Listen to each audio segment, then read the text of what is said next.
to God's remnant people. I have heard the reproach of Moab, God says, which are the Arabs, and the revilings of the children of Ammon, whereby they have reproached my people and magnified themselves against their border. In other words, they've taken the borders of Israel and they've called it their own.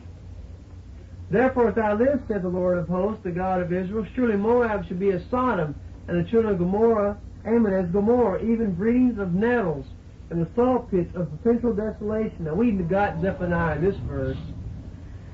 There's more Ammonites and Moabites now than there ever has been since the foundation of the world.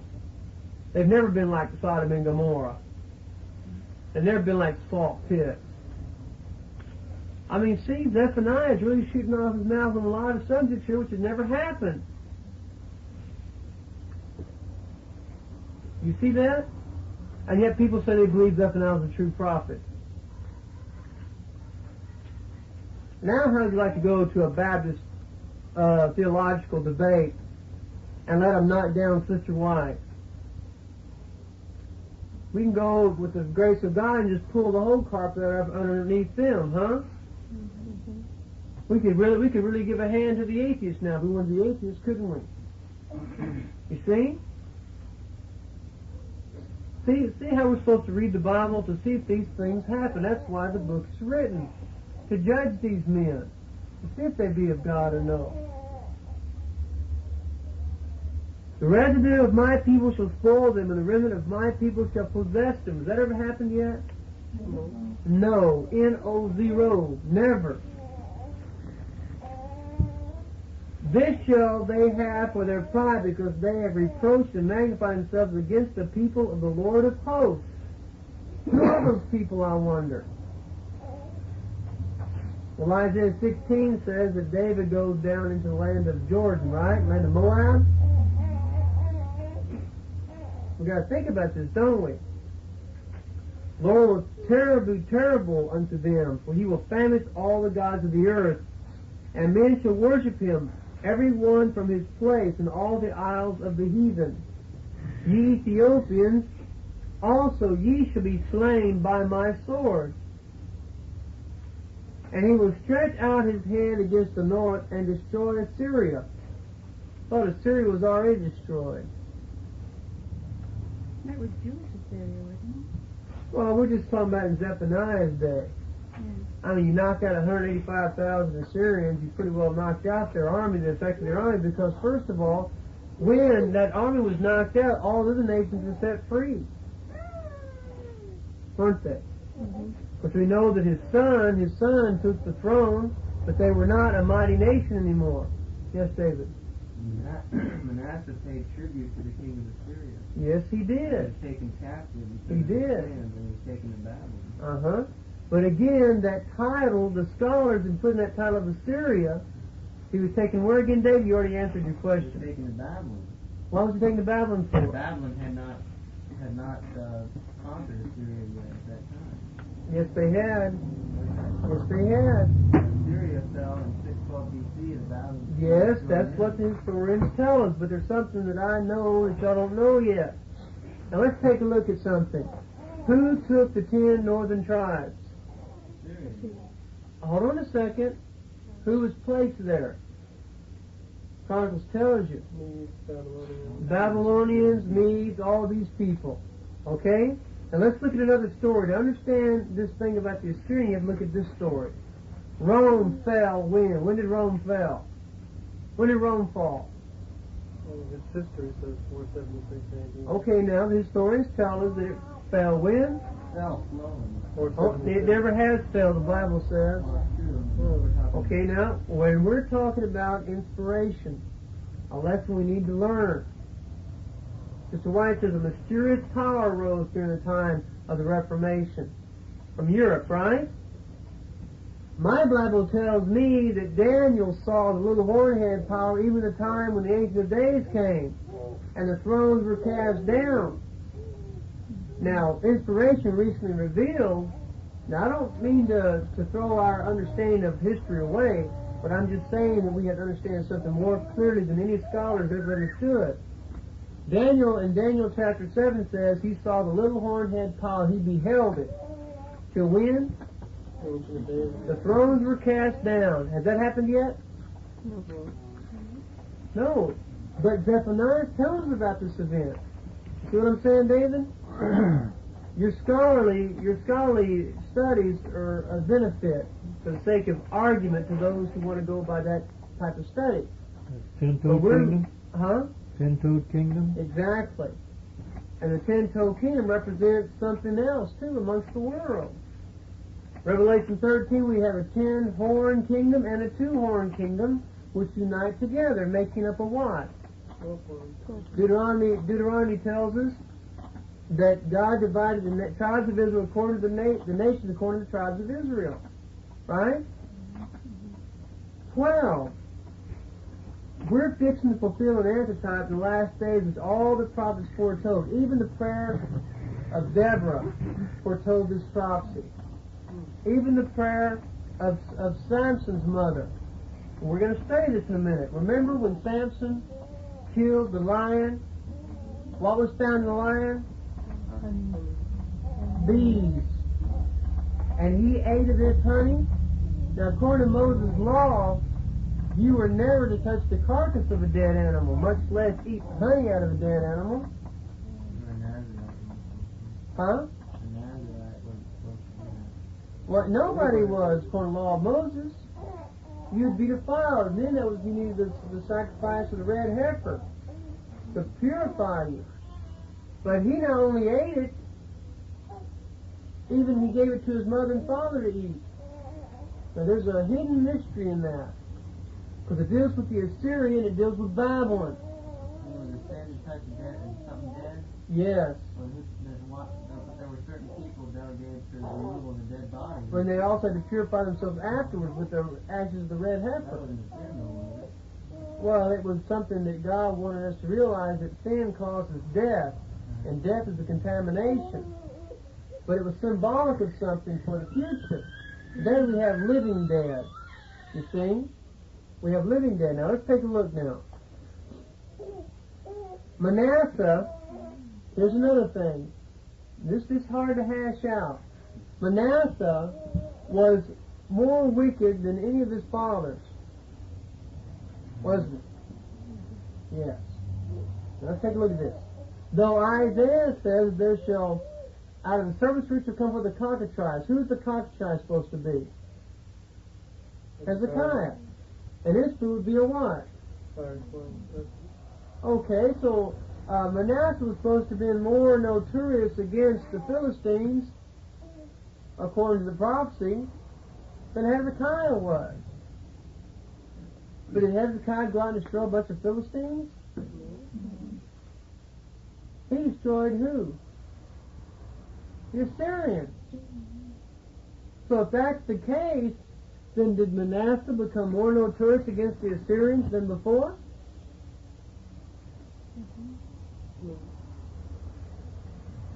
In the days of Manasseh, did the firstborn feed and lie down in safety? So there again, you see, something's wrong. But it's nothing really wrong. It's just we have to understand that God has hidden secrets. In the days of Elijah, when he went up to the mount to look for the cloud, how many times did they go up and look? 7 times. And it says, and the cloud appeared as the size of a man's hand. That's the sign of coming from a man. You see? All the Bible, which was written in a way that Satan would not be able to destroy the symbol. You see? You find your margin when it talks about Asher and stuff like that and refers to Assyria. The Assyrians were the ancient Americans, is what they were. Who understands that? America consists of what nationalities? All kinds of nationalities. Right? Now, you still with us, David? Huh? Are you understanding, or are you having a problem over there? I know you don't. But I don't agree with the way you've been doing your past few weeks here either. I mean, you know, we've been talking in the past few years and stuff about inheritance and things like that. I'm here to warn you. You've had this experience over and over again. God's a little bit wiser than what we are, and our human wisdom's going to end up as ashes one of these days. You're not listening. I've been explaining it here for the past 5 minutes. Let's take a look at something. I stated as a foothold that Daniel, he sees a little horn-head power. Now, all Adventism says little horn-head power is who? Where's the record at? How can we prove that from the Bible? Daniel 11 says he shall forecast devices against his strongest hold. Right? And shall prosper. And shall honor the God of forces. Now, is that the Pope? Not according to my Bible, it's not. It's the Assyrians. See, we have to stop and think now. We've accepted Seventh Day Adventist doctrine. And it's just like as much light to be revealed. You see, now, we've been having studies every day for a week here, right? So, you know, David and the bonds are at a disadvantage because this is a very unique subject we've been opening up. The Assyrian. We have the history of the Assyrian as recorded in Chronicles, as recorded in Kings, as recorded in the book of Isaiah. Right? We also have the history of the Assyrians recorded by the judges too, don't we? Right? Butter and honey shall everyone eat that is left in the land, Isaiah 8 says. Left in what land? The land of what?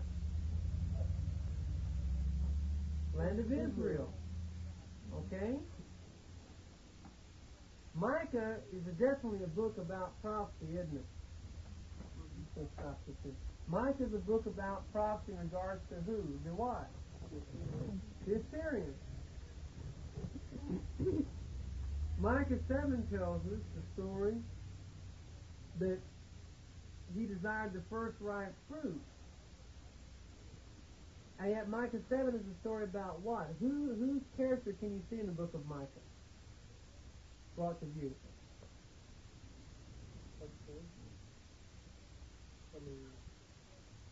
Whose character is brought to view? Trust not a friend, put not thy confidence in a God, keep the doors of thy mouth, pour life in thy bosom. Samson. Samson is the character brought to view. Who can see that clearly? Right? When Habakkuk talks about thou hast sinned against thy soul by cutting off many people, whose character is brought to you there? Who? One that comes to evil covetousness. Who's that? Achan. Habakkuk has the character of Achan being revealed to it, right, David? We know this, don't we? But these are all titles that are referring to the who? The Assyrians. Okay? The Assyrians. Yes. Now, immediately the Assyrians, when you're talking about somebody in Assyrian, it's a frame of mind, it's a spirit. Exactly. That's the only way we can see it, David. When you say the United States is a bunch of Assyrians, do you mean they're literal descendants, or you mean it's yes, they are. We are. Or do you mean it's the way their attitude is? I'm talking about the way their mind is. You see, the seed of God is the truth, implanted in the mind from heaven. You see? Like we've been bringing out, like Elizabeth brought to our attention, in the candlestick with the bowl and the two trees, it looks exactly like a woman's what? Ovaries. You see? Remember seeing that when you said last time? Okay, well it's true. It is the woman, isn't it? So make it the seed of the woman. Right? Which is the light of the world. It says it was the Word which lighteth every man that cometh into the world. You see, this light, the mother of all living, lighteneth every man that cometh to the world. They come to the womb, don't they? Right? To the baptism. Now what we're trying to do is this. Zephaniah prophesied in the days of Josiah. Okay? he states that God is going to consume everything off the land. Now, once we see what Zephaniah is teaching, then we'll go back to Micah. See what Micah says. So if we have concluded so far, or thus far, that Zephaniah, his prophecies have not come to pass. That's simply what we're stating. Now, the Assyrians. We hear about the book of Jonah, and God tells Jonah to go preach to who? And where does Jonah run to? Okay, seacoast, right? To take a trip where? Right. But in this boat ride, there's people there from all religions in this boat. Right? And then comes the time of trouble, a great tempest. You see, all the prophets of it, especially the book of David does. Psalms all talk about this great tempest. And Jonah is thrown overboard, because Jonah explains that it's because of him that this is happening. And so, when they throw Jonah, when they kill Jonah, right, then the sea is calm. And everybody's instantly converted, aren't they? To the God of Jonah. So Jonah's death brought salvation to the boat. Okay? Then Jonah is mysteriously carried by a fish, as Brother Hodder says, the symbolic told his death, right? To the shore, and he's spit back up on the shore, comes back to life again, in other words, 3 days, right? 3 nights. And what happens is he comes out of this well, which is death, he says in his little parable there, right? The depths of hell, the bottoms of the mountains and all that. I never have been able to figure out humanly how he could be in the belly of a well and see the bottoms of the mountains. Maybe it was a submarine, huh? Maybe he just thought it was a well, right? So then a submarine or something. Right now we got to be logical in this, don't we? Right? I don't see how reeds can be wrapped around his neck either, you see. That's maybe the fish had eaten some seaweed or something. But you know, that's neither here nor there. The story is that God, with this fish, took Jonah, threw him up on the shore, and says, go to Nineveh and pray to that city. Okay? But these people don't even know between the right hand and the left hand. Okay? So the Brother Hunter says that's a type of something for the last days. The God is determined to use Jonah to preach the gospel. He says, oh, he probably looks pretty white. I don't know. But the thing of it is that we're looking at that story because he goes to Assyria to give a message to Assyria. Message of Jonah. And then he got mad because the Ninevites repented. Brother Hodge says that's the type. But then Brother Hodge says, how is it the Assyrians repent at the same time they're destroyed because they don't repent? Because another name for Assyria is what? God says, behold the land of the Chaldeans. Look at that land, God says. This people was not until the Assyrians found it. In other words, the Assyrians who repent at the preaching of Jonah they're not the Assyrians anymore. So that's the mystery. You got to look at the book of Jonah. After the experience takes place over in Israel, then what happens is the message of Jonah goes out to all the world. You see? And then those who do not repent at the preaching of Jonah, they become the what? The Babylonians. You see, the Babylonians. You understand that? Mm-hmm. I mean, you know, the message of Cyrus, the death of Cyrus, you know, and the resurrection of Cyrus, the message to all the world is at the face. Even the Assyrians are going to have to face it. You see? Now, another thing, if we read in Isaiah chapter 13, that God's going to bring the Medes upon Babylon, right? Mm-hmm. And it says the Medes will be brought in, and it says they're going to rape the Babylonian women. Now, why am I bringing up all this contention for? Am I trying to disprove the Bible? We know that Cyrus is a man more precious than fine gold. We know we're going to dash a little in confusion as Psalms 149 says, right? Psalms 137 talks about, happy to the dash our little against the stone. That's the army, our army, right?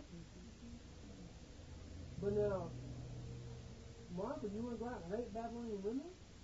Is that righteousness? Well, children don't first one, but I understand something that I was really...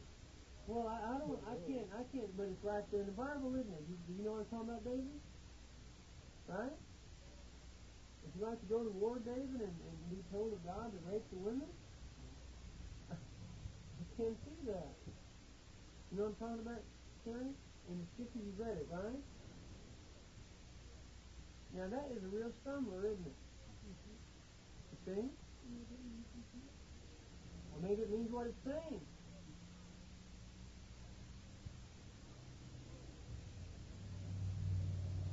You ever thought about that? Cyrus's army didn't rape them. No, not Cyrus of old, but neither did Babylon become a Sodom and Gomorrah like Isaiah 13 says. No, it says in Isaiah 13 that Babylon will not be dwelt in, be a desolation. Oh, not according to Cyrus, he had his throne there. But these are prophecies for the last days. See, God is a God of righteousness. He says it, and it will come to pass. The only righteousness we have is His Word, right, Paul? Have you tried to be Mr. Goody before? Okay. You see? But the thing of it is that the Bible is what's going to judge the world because people do not know what it teaches. Now, our discussion was about the Assyrians. They gave us some information. Okay? I love scholars. The only way I can answer his question is by simply, and it takes little time, showing him the comparisons between the Assyrian of Isaiah's prophecy, the Assyrian of Micah's prophecy, and the Assyrian of Zephaniah's prophecy, and the Assyrian of Nahum's prophecy. Nate, go ahead.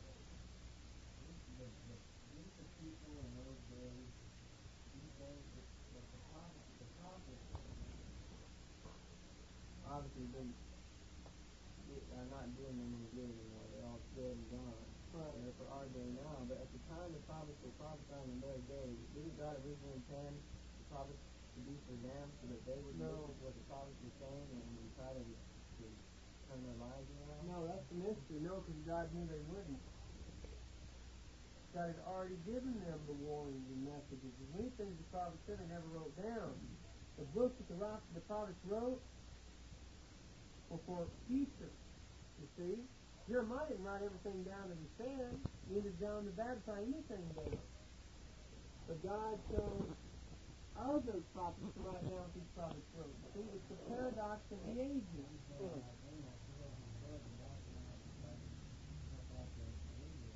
Right. Yeah, they could go down and preach to the land of Judah. Right? He'd go down there and preach. But he told them a thing or two, didn't he?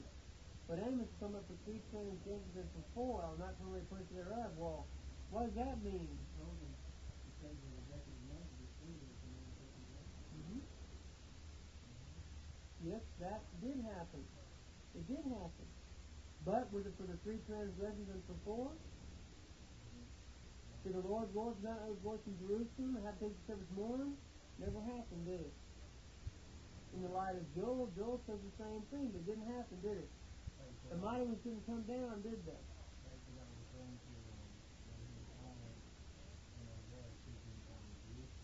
That is the preliminary tide, but David, it didn't happen the way the prophets teach. Joel tells us that on Mount Zion you're going to do signs and wonders and all that, you see? And the ring of the Lord shall call. Well, Hezekiah's day, were there signs and wonders? No. The land didn't become like the Garden of Eden with great prosperity. Hezekiah turned right back around in Isaiah 38 when the Babylonian kings came in. He didn't say anything about the Lord. No great prosperity. Look at Haggai's book. Haggai tells Zerubbabel, was there men in Zerubbabel? Yes. Was a man named Joshua? Yes. That guy says, I'm going to give you prosperity for the 24th day of this month, even on. You see? Great prosperity. Did they get it? No. He said, I will yet take, in a little while, I will take the heavens and the earth, and God the nations shall come, and I'll fill his house with glory. Did he do that? A little while? Ooh. How many years ago was that? A little while? See, now, what we're trying to do is we're trying to bust up the foundation like this concrete out here. I want to just pour the top of it, right? He says, no, just break it up. Okay, now. In the story of Samson, God had an indication against the Philistines. God, in his own righteousness, was allowing Samson to go down and to mess with these Philistine girls. Right? What do you hear in Isaiah chapter 16? 16 what takes place is David goes down and he sees the daughters of Moab, doesn't he? Right? To take count, to keep judgment. I'm my outcast, Moab. See? So now, is he going down there to play with those girls, or why? What's the story there of the daughters of Moab? You see? Well, you know, all these lessons. Samson goes down to the land of the Philistines, sees a Philistine girl there. Wants to, so he goes down to and makes a marriage feast, a marriage supper, and what takes place is, and then in so doing, he gives a parable. Just what's mighty and what's sweet, you know. And he's given a parable about how he killed the lion. A lion is a symbol of what? Babylon. And the honey is a symbol of what? The skin. The skin is contained inside the what? The dead carcass of the lion. So ancient Babylon, which is a dead nation, is actually alive through what? The bees. The workers. The Assyrian tooth is one that reveals the dead body of the lion, which Samson tore in pieces. Now what does Samson mean? It means little son. You see? He's little. Now, we look at that story and we see there a picture. How many locks of hair did he have? It was long hair, wasn't it? Right? And how do you get the victory over the Philistines, over Dagon? Dagon, who Samson had to get victory over, Dagon was a god that was actually a what? Pig. You see? Jonah was followed by a what? By a pig. You see? It doesn't say well to the pig. See? So now, we look at these stories, and in the pictorial pictures, we see things that could never be understood. Right? Well, like when Gideon's army went in. Right? It was a barley cake that smote them, didn't it? A similar something. Now, if we're going to learn about this sin, we have to learn it the same way that the prophecies between these prophecies together, and that's what's complicated to do for people, because people, not all of us here, have the same knowledge of the truth. Now, all of us experience these prophecies every day, it's been revealed. When you don't study it every day, you cannot be familiar with it. So when I try to progress to a different level of understanding, those who have not been studying to know what the Bible teaches cannot progress. So how can you people? You see? You just can't sit here every day and let me talk to your ears. You've got to eventually get a knowledge of the truth. You've been reading Chronicles and Kings about the Assyrians, haven't you? Right? That tells you what happened in the days of Hezekiah. But the Assyrians had been giving God's people trouble for a long time. Where did Asher originally come from? So Michael tells you point blank that they're going to waste the land of Nimrod, aren't they? The interest thereof? Now, how does that go back in time? Samson was against the who? Philistines, right? He was blinded, and when his hair grew out, he was strengthened and he destroyed other Philistines more in that one death than he had done in all the 20 years that he had been judged. Right? In his death he destroyed more Philistines than anybody else. And that's a picture of something. Right? In his death. Now Solomon had a lot of wives, didn't he? Right? So through the marriage vow that Samson destroyed the Philistine, and it was also through the marriage vow that Solomon got destroyed. You get the prophecy of Isaiah chapter 14 says that out of the north shall come with a smoke. The song of Solomon says that smoke is a what? A chariot. A bed, you see. So there's a hidden secret. God today has a plan contrary to any human planning. It's a plan to destroy mankind in a way that they've never known. A way that he can save them. And we're privileged to break down the walls of human wisdom, which is human strength. Because what do you think Psalms 90 is written for? Why do you think God in his wisdom wrote Psalms 90?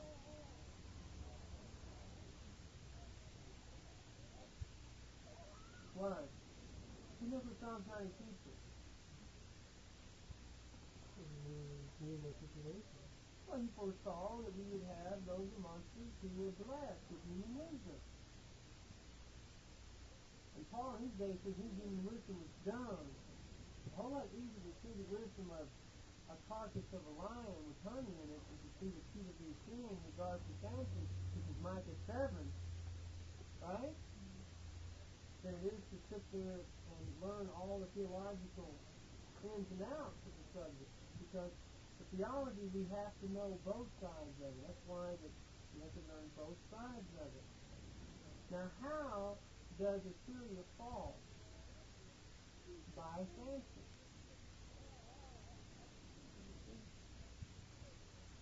His death. Okay? God called Babylon Assyria in Isaiah 14, doesn't it? I'll break the Assyrian my land, and on my mountains set him underfoot. Isaiah 13 says the Lord's going to come down. Set upon the high place of the earth, right? The mountains, right? Okay? So then we find out, don't rejoice, Philistia, because the rod smoke is broken. By the servant fruit to come forth this cockatrice, and his fruit or his offspring is going to be a what? A fire-flying serpent. Okay? So, it wasn't so in the days of Manasseh, was it? It wasn't so in the days of Hezekiah. We didn't understand these prophecies until now. They were written for our time, the days of the voice of the angel, and this shall be finished, as he hath declared to his servants the prophets. Zephaniah tells us right here, God heard the reproach of Moab. Says here, in verse 12, chapter 2, ye Ethiopians also shall be slain by my sword, and he will stretch out his hand against the north and destroy Assyria. Okay? Will make Nineveh a desolation and dry like a wilderness. When did Nineveh fall? Who destroyed Nineveh?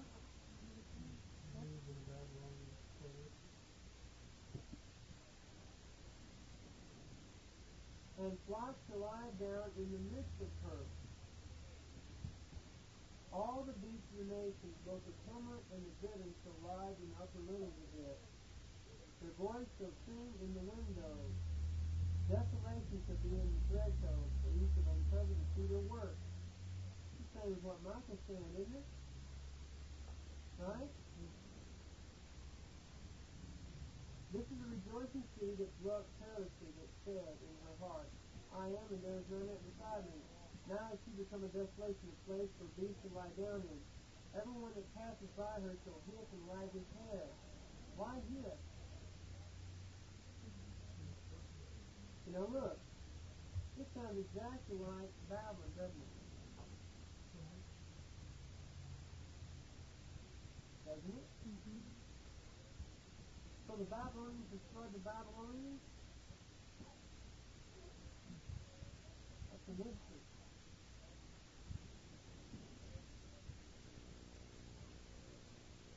Isn't it?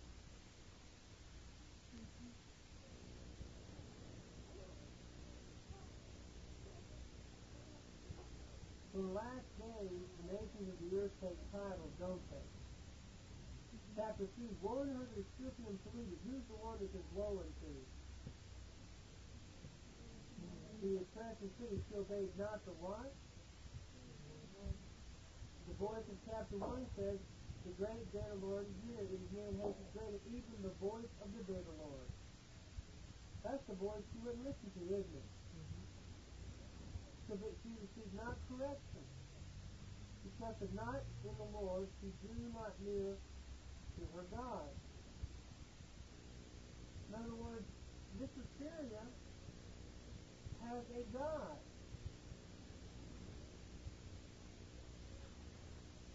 Who was the God of the Assyrians?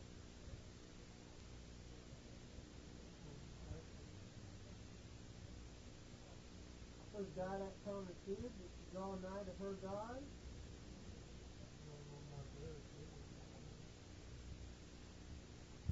So this Assyria is the one who receives not correction. She's the one who is not, she drew not near to her God. Her God must have been what kind of God? The living God. That's even more confusing, isn't it? Mm-hmm.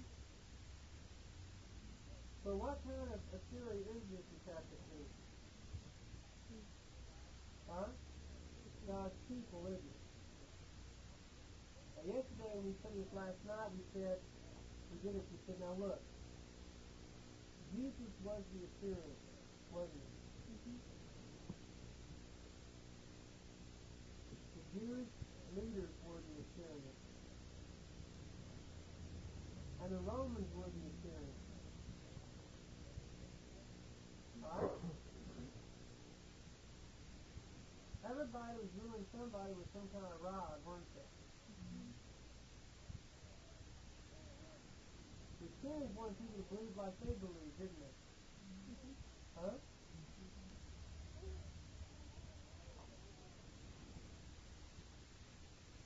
Who was in control of the Assyrians? God was. That's when you look behind the door and see what's really taking place behind the scenes, right? Mm-hmm. So Isaiah, his God is a living God. And he's telling people to turn to his God, so Isaiah jumps in the bed when he hears the Assyrians coming. Because he knows the Assyrians, the God is in control of the Assyrians. The Assyrian is God's helper. The rod in his hand is the indignation of God. And Isaiah knows that the thing that God's going to do to him is he's doing God's will. Isn't it that simple? Mm-hmm. Right? It's that simple, isn't it? Now, why did Samson eat the honey out of the carcass of a bear? I mean, out of the carcass of a lion? Huh? Well, now let's take a look at it now. You're not supposed to touch the dead carcass. Mm-hmm.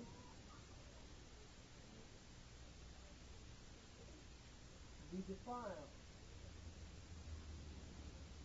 But what virtue does honey have in itself? Well, energy, but what else? You know, David? Honey has something in it that... Well, how long does honey last? Definitely. Why? Because it's what? What does it have in it? A propolis, right? It doesn't rot. It's antibacterial. Sterilized. that you can go in these beehives and they have mummified bees in there. See, they never rot because they kill it properly and so on. When a mouse or something gets in the beehive, they'll kill the mouse and put propers all over them. You see? Mummifies them. They don't rot. So the honey symbolizes something that you gotta eat. You see? And it keeps it from being defiled from the carcass of the wife. So we find out that Babylon was destroyed a long time ago. But has Babylon ever been destroyed? It was neither Persia or Greece, right?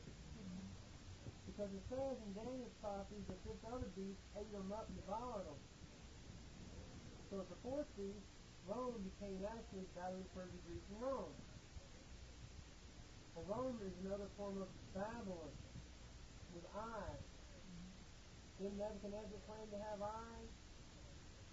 He wanted to be a seer too, didn't he? He built an idol, an image, right? And so the thing of it is that we see that Assyria is a general title given to all those who live by the sword or die by the sword. Assyria is a title given to all those who do not follow inspiration. That's who the Assyrian is. They're the Mehuso Hashbaz. So God lays in Zion for a foundation, a stone, a side stone, a precious cornerstone. He will believe it shall not what? You see? So it says, depart you out from this, you the bread that thus is the Lord. Right? You should not go to hell to run flat, but the Lord shall be before you, and the Lord God shall be your reward. It says, my servant shall be strong, he shall be very prudent, he shall be deep teachers, right? That's how these people go out of the Mishpah, right? Out of Babylon. The only Babylon we can get out of right now is not like getting on an airplane driving and going over to Israel. When you go over to Israel, what are you going to be in? Babylon. The only Babylon that we're getting out of right now is the Babylon of this book here. If you don't understand this book correctly, and what inspiration is correctly, you never will be in any kingdom of God. Zechariah says, this is the word of the Lord unto the lovable. What does lovable mean? From Babylon, right? So, if we're in Babylon, if we're in confusion, what is the word of the Lord to the ones from Babylon? Not by might nor by power. Not by human wisdom or human understanding, in other words. But by might, the woman, the seed of the woman, right? By my spirit, said the Lord. So we find out in Psalms 90 that our sins are in front of God. Psalms 90 tells us, and our years are 70. This by reason of strength, if there goes of us who in our body wish to persevere and use their human wisdom, which has already happened. How many more years do we get? Well, we're in this period of time now, aren't we? But any day can be cut short in righteousness, and no one knows when it will be. It will be today, it will be tomorrow.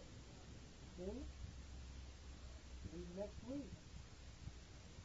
We shall all what? Fly away. Because it's the offspring of a fire flying serpent. You see? That's the offspring of fire flying serpent. Now, that prophecy was put there specifically for us. See? God knows about this. He's been blessed with wisdom. God's been working with him for quite a while. He's making great improvements, but I'm sure he wants to make more improvements, right, God? Yes. You don't want to lose out on this truth. I mean, let's face